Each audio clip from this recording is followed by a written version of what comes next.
Now it's time for your 420 Radio News for Friday, March 22nd, 2013. I'm Russ Belville. More older Americans are using marijuana. This from the New York Times. For Sharon Newfer, a 65-year-old retired teacher, socializing with friends, all in their 60s, means using marijuana. Once a week, they get together to play Texas Hold'em poker and, quote, pass around a doobie, Ms. Neufer said. It's nice, Ms. Neufer said. It's just a social thing. It's like when people get together and they crack open their beers, end quote. Statistics suggest that more members of the older generations like Ms. Neufer are using marijuana. The National Survey on Drug Use and Health reported in 2011 that 6.3% of adults between the ages of 50 and 59 used the drug. That number has risen from 2.7% in just 2002.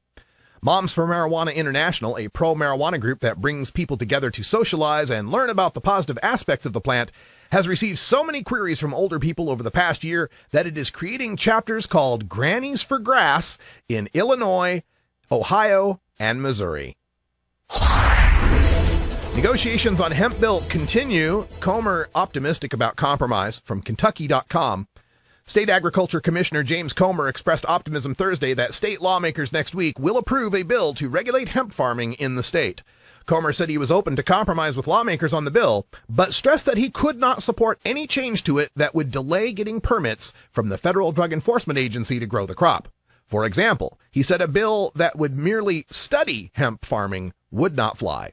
Comer's comments came after a meeting of the Industrial Hemp Commission. Most of the meeting focused on the status of Senate Bill 50.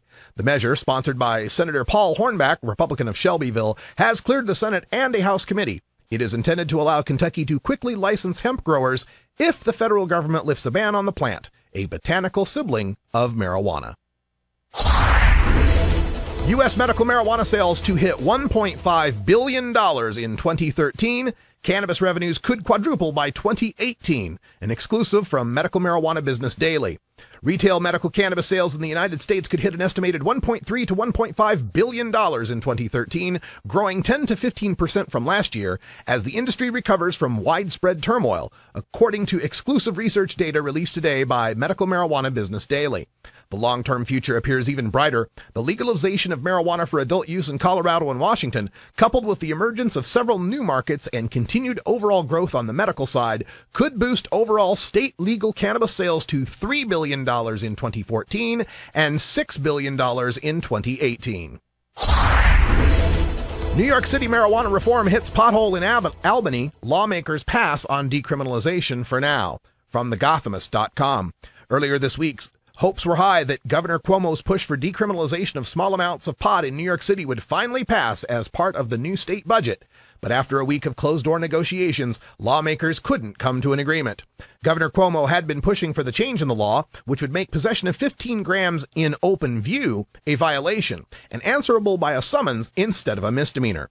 But on Thursday, Cuomo announced that he had reached an agreement with Assembly Speaker Sheldon Silver and Joint State Senate leaders Dean Skelos and Jeffrey Klein on a state budget, but there was no mention of the marijuana decriminalization.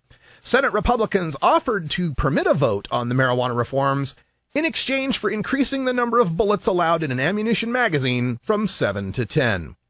Possession of small amounts of marijuana was decriminalized in New York State in 1977 for 25 grams or less, as long as it's not in public view. But the NYPD, especially under the Bloomberg and Giuliani administrations, has widely disregarded this law, and the department's stop and frisk policy has been instrumental in driving up the numbers of pot possession arrests.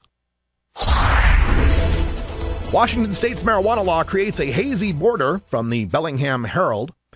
Canadians traveling south from British Columbia, where pot is illegal, but the law lightly enforced, are finding that before they can reach weed-friendly Washington, they must first reconcile with the U.S. government, which controls the border and outlaws the drug.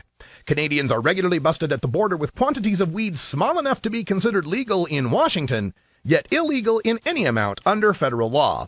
With marijuana now legal in Washington under I-502, local law enforcement officials are no longer citing anyone 21 or older for possessing up to an ounce of marijuana, leaving border officials with no other option but to issue civil fines.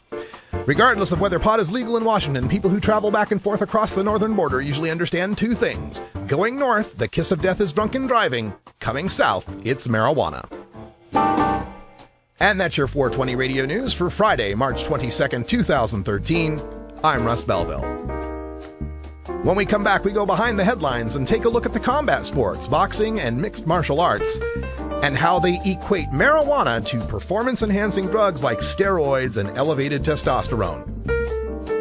You're listening to The Russ Belville Show on 420radio.org. We'll be right back.